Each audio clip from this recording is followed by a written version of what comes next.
This book talks about the difficult situation between Israelis and Palestinians. It focuses especially on the area called Gaza. To understand today, we must look at the past. Let's start with a very old city, Jerusalem. Jerusalem is a special place. It is a holy city for three big religions: Judaism, Christianity, and Islam. It is important for both Israelis and Palestinians.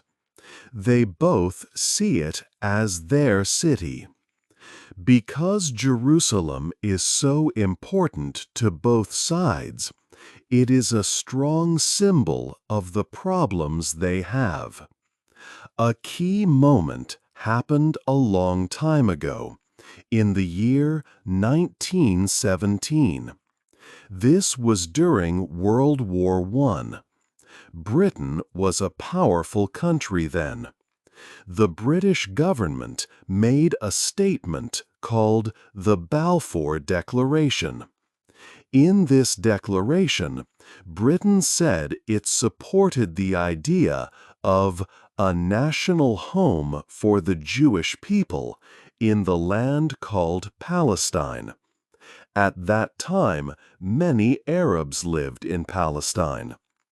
After the war, Britain started to rule the land of Palestine. This time is called the British Mandate. The Balfour Declaration and the start of the British Mandate were important. They started a time when more Jewish people came to live in Palestine. This made the Arab people who lived there worried. They were afraid of losing their land and their way of life. So, the promise made in the Balfour Declaration and Britain's rule over Palestine caused the problems between Jewish and Arab communities to grow. This was the beginning of a long and sad story of conflict. 2. Old fights, new pain. During the time of the British Mandate, more Jewish people came to live in the area. This happened a lot in the 1930s and after the Holocaust. New towns were started. Palestinian Arabs living there were worried about this. They thought they would lose their land and their ability to rule themselves. Arab leaders started fighting back.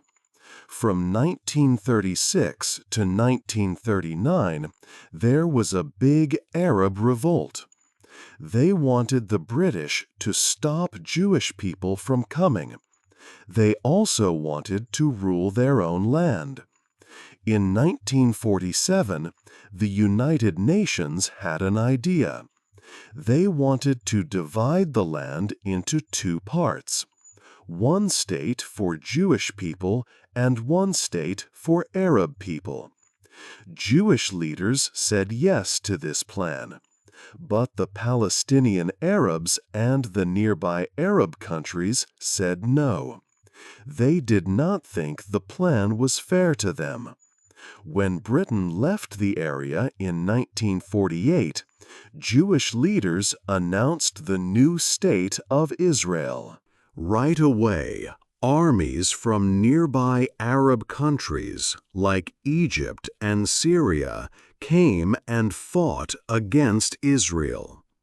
This war was from 1948 to 1949. Israel won this war. They got more land than the United Nations plan suggested. For Palestinians, this war is called the Nakba, which means the catastrophe. During this time, many Palestinian Arabs, about 600,000 to 700,000 people, left their homes or were made to leave.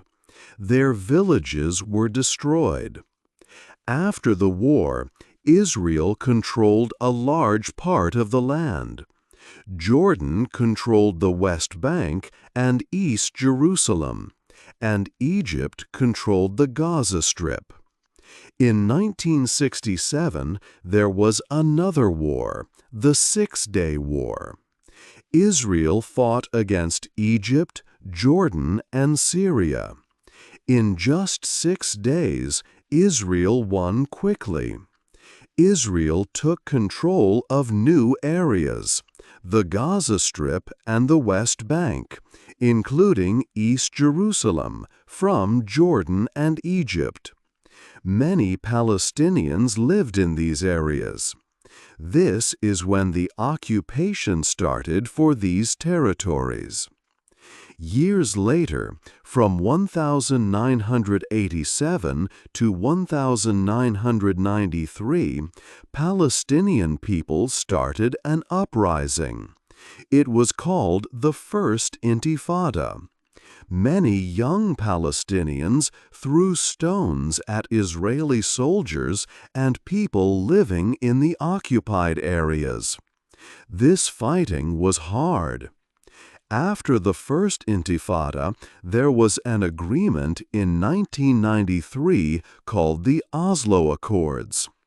It gave Palestinians some power to rule themselves in parts of the West Bank and Gaza Strip. But it did not solve the main problems like borders or who controls Jerusalem. So peace did not last. Later, from 2000 to 2005, there was a second uprising. It was called the Second Intifada. This time was even more violent. There were many attacks, and many more people died on both sides. These years of fighting caused a lot of pain and made people on both sides trust each other even less. 3. Who wants what? The Israeli government and its army, the IDF, have a main goal. They want to keep Israel and its people safe. The government fights groups that it calls terrorists. This is a big focus, especially against groups in Gaza.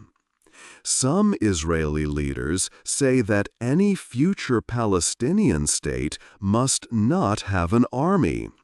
They also say it must recognize Israel as a Jewish state. Some Israelis think military strength is very important because of their history and past wars. Hamas is a group with an Islamist idea. It started in the late 1980s. Hamas is now the group that controls Gaza. In 2006, people in Palestine voted in elections, and Hamas won. Then, in 2007, Hamas took full control of Gaza by force from another Palestinian group. Hamas has an armed part that fights Israel. They use rockets fired from Gaza towards Israel and build tunnels. Hamas does not agree that Israel should exist as a country. But sometimes Hamas leaders have said they would agree to stop fighting for a period of time if there was a Palestinian state on the land that Israel took control of in 1967. Israel, the United States, and other countries call Hamas a terrorist group. Iran helps Hamas with money and weapons. There is also the Palestinian Authority, or PA. It was started in 1994.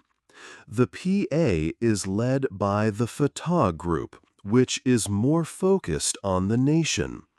The PA rules parts of the West Bank.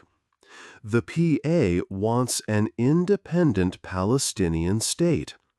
They want this state to be next to Israel. The PA wants the state to include Gaza, the West Bank, and East Jerusalem as its capital city.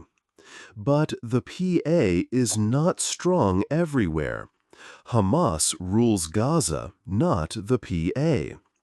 The leader of the PA, Mahmoud Abbas, asks other countries for help to get a state. Ordinary people on both sides suffer greatly. Israeli people who live near Gaza are often scared of rockets. They must quickly go to safe rooms or shelters in their homes. Many Israelis have lost family or friends in attacks, like the big attack in October 2023. Palestinian people in Gaza and the West Bank also face hard lives. They live under occupation or tight controls. It is hard for them to travel freely. Gaza has had many wars in the past years. Thousands of Palestinians, many of them women and children who are not soldiers, have died in these wars. Homes, hospitals, and schools in Gaza are often broken by fighting. People in Gaza have faced many difficult things, like not enough clean water or electricity because of controls on what can enter. People on both sides want basic things. They want to be safe. They want their homes. They want to live with dignity. Most of all, they want their children to grow up without fear or fighting. But it is hard for them to trust people on the other side after so much conflict. 4. Gaza, a sad place.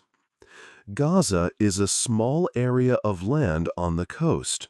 For many years, it was controlled by Egypt. But in 1967, during a war, Israel took control of Gaza.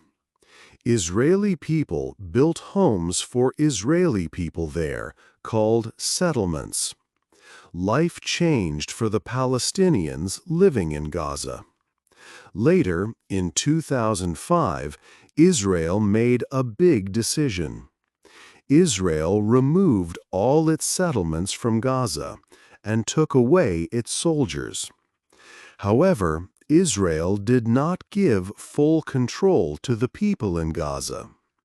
Israel kept control over the sea near Gaza. It also controlled the air above Gaza.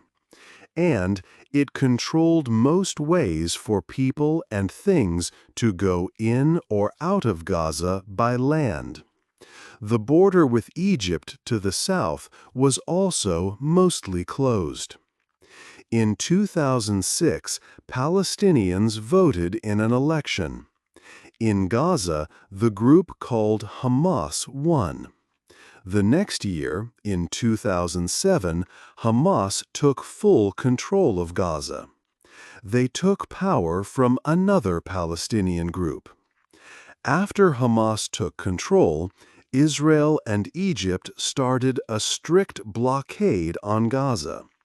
This meant they stopped many things from entering Gaza. They limited food, medicine, building materials, and other goods. This blockade made it very hard for people to live and work normally. The blockade had a terrible effect on Gaza's economy. Many businesses had to close because they could not get materials or sell goods outside Gaza. This meant many people lost their jobs. Unemployment became very high. It was around 40 to 45%. This made many families very poor. They struggled to buy food and clothes. Most people in Gaza started to need help from international groups. They depended on this aid just to survive. Life became very difficult because of the blockade and lack of resources. There was not enough clean water for everyone. Many people had to drink water that was not safe. Getting electricity was also a big problem. The power was often off for many hours every day. This made it hard to do simple things like cooking, studying, or running machines in hospitals. Before the big war in 2023, international groups had already warned about the bad situation in Gaza. They said that about 80% of the people needed help. They said access to clean water was very low, and electricity was very limited. The blockade and the difficult situation damaged everything in Gaza. It made the lives of ordinary people very sad. They could not travel freely to see family or work. They could not easily build new homes or repair old ones. They lived in tough conditions with little hope for things to get better soon. Gaza became known as a place facing a big humanitarian crisis. The strict control from outside and the rule by Hamas created a very challenging life for the people. They felt trapped in a small area with limited possibilities. This long period of difficulty has deeply affected everyone who calls Gaza home. It truly is a sad place. 5. Wars in Gaza. Gaza has lived through many difficult wars. These conflicts have brought great pain and damaged the area badly. One important war took place from the end of 2008 into the start of 2009. It was called Operation Cast Lead. This war lasted for about 3 weeks. Many people lost their lives. Around 1,400 Palestinians and 13 Israelis were killed. The fighting caused much damage across Gaza. There was another conflict in 2012, known as Operation Pillar of Defense. This one was shorter, lasting only 8 days. However, it was still very deadly for those involved. Around 170 Palestinians and 6 Israelis died. In 2014, a longer and more serious war happened, called Operation Protective Edge. It continued for 50 days. Thousands of Palestinians were killed during this time. Many of them were civilians. 73 Israelis, mostly soldiers, also died. Many buildings were heavily bombed, causing wide destruction. More fighting came in May 2021. This lasted for 11 days and again led to many deaths. About 250 Gazans and 13 Israelis were killed. These wars made life much harder for people in Gaza. They added to the fear and problems caused by the blockade. The war that began in October 2023 was the most severe and caused the most damage. It started on October 7, 2023, when Hamas fighters launched a big attack into southern Israel. About 1,200 people were killed in Israel during this attack. Israel responded with a very strong military action against Gaza. They put Gaza under a full siege. This meant it was very hard for food, water, medicine, and other needed things to enter Gaza. Israeli forces also bombed the area heavily from the air, land, and sea. By early 2025, the number of people killed in Gaza was tragically high. Reports stated that tens of thousands of Palestinians had died, and most of them were civilians, including many women and children.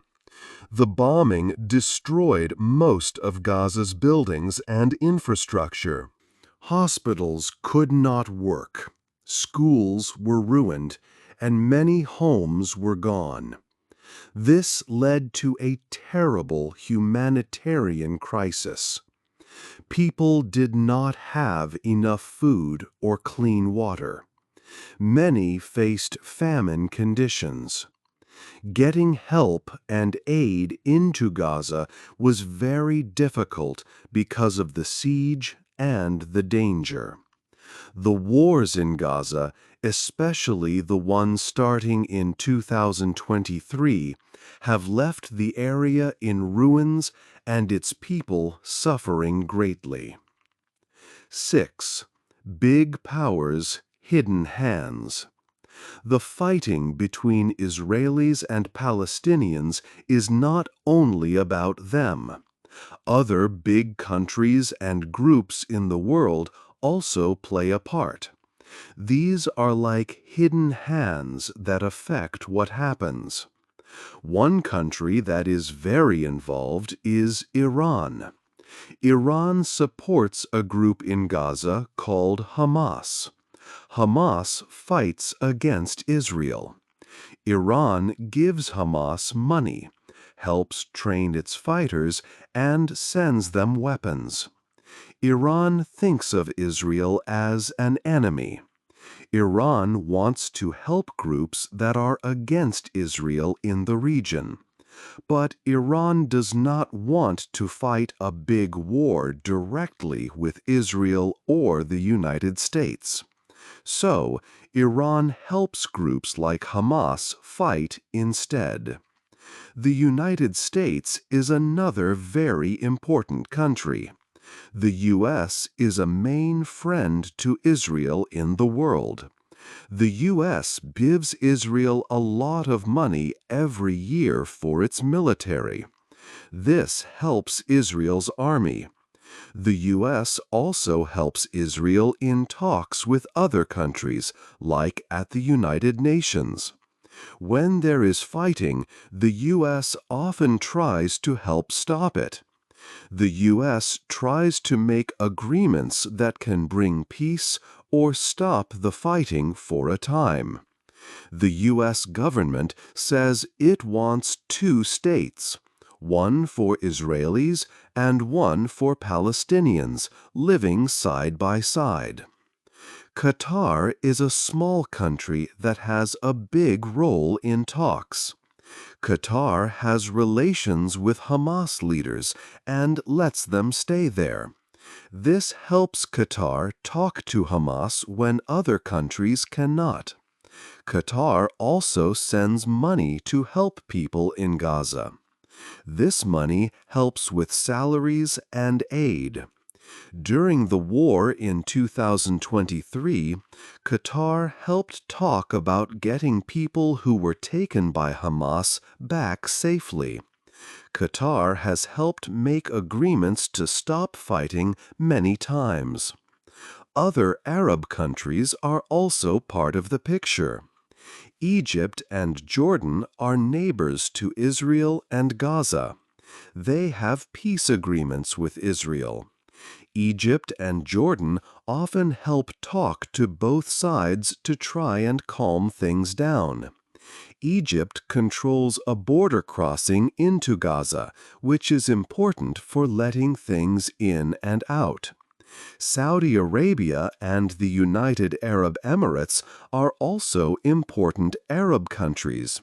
They have started to have closer relations with Israel. But they say they will only fully accept Israel if Palestinians get their own state. Some Arab countries also give help to people in Gaza. Gaza has become a place where the interests of these big countries meet. Iran helps one side, Hamas, and the U.S. helps the other side, Israel. Qatar helps with talking and money. Egypt and Jordan are neighbors who help with talks and borders. Saudi Arabia and the UAE are watching and thinking about their own future with Israel. All these actions from countries far away change the lives of people living in Gaza and Israel. They are like big players on a stage, and Gaza is often the center of the play. These hidden hands are always working. 7. People's stories. People living near Gaza in Israel often feel very afraid. Rockets can be fired at any time, day or night. Families like Natanel Sharvit's family must quickly run to safe rooms or bomb shelters built in their homes. They might spend hours there, sometimes playing games or watching TV to pass the time, just waiting for the danger to pass. It is very hard for children to grow up in this situation, always ready to run for safety. Many Israelis have lost people they love in attacks, especially during the large attack on October 7th. This has caused immense pain and sadness for many families across Israel, creating lasting trauma. In Gaza, Palestinian families also suffer greatly. Years of conflict, fighting, and bombing have destroyed many homes and entire areas. Families like the Mohammeds lost their house and family members because of the bombings. Now, they often live in temporary displacement camps or damaged buildings. Life in these camps is extremely difficult. There are scarce resources, meaning there is often not enough food, clean water, or medicine for everyone. People have lost almost everything they owned and lived with constant uncertainty. Palestinians living in the West Bank face daily hardships too. A farmer might be afraid to work on his land due to risks of attacks or difficulties accessing areas. A school teacher needs to cross military checkpoints every day to get to her classroom, which takes time and is often stressful. These daily problems make living a normal life very difficult for many people. Both Israelis and Palestinians share deep feelings of sadness, loss, and profound fear for the future. Most important to them is the safety and well-being of their children. They want their children to grow up without the constant threat of violence. It is often hard for people on one side to truly understand the suffering and fear of the other side. Empathy across the divide is often very fragile due to the history of conflict and pain. People on both sides have seen terrible things happen to their communities, friends, and families. However, sometimes simple stories show a shared humanity. An Israeli grandmother might recall comforting her sick grandchild in a dark shelter after rockets landed nearby, praying silently for their safety. In Gaza, a man might describe helping a neighbor's child who was hurt after an airstrike, trying to stop the bleeding with whatever he had. These people live in different places and situations, but they both describe feelings of powerlessness and the deep need to protect children. Ultimately, parents on both sides want to take care of their children. They want to feed them, keep them warm, and tell them bedtime stories without fear. The conflict makes this most basic job incredibly difficult, sometimes impossible. But people still hold on to hope for peace. They hope their children can live without the constant threat of violence one day and have a safe home and a truly normal life. This shared hope for a better future, especially for the next generation, connects people despite the walls and borders between them. 8. Can it end? The conflict between Israelis and Palestinians has continued for a long time. Many years of fighting have hurt both peoples deeply. A main reason the conflict is hard to end is that people on both sides do not truly understand or accept the fears and hopes of the other side. Israelis have deep fears for their safety and for the future of their state. These fears come from their history. Palestinians, on the other hand, fear losing their land and their dignity.